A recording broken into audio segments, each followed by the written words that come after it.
கேள்விகள் ஏதேதோ ஏக்கங்கள் சொல்லவும் முடியல சொல்லி அழ யாரும் இல்ல எப்படி சொல்வேன் எல்லாவற்றையும் நீர் மாற்றி நீர் நிம்மதி தந்து நித்தம் நடத்தி வாழ வைக்கின்றீர் எப்படி சொல்வேன் எல்லாவற்றையும் நீர் மாற்றி நீர் நிம்மதி தந்து நித்தம் நடத்தி வாழ வைக்கின்றீர்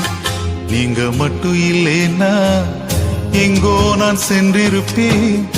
எப்படியோ வாழ்ந்திருப்பேன் மண்ணுக்குள்ள போயிருப்பேன்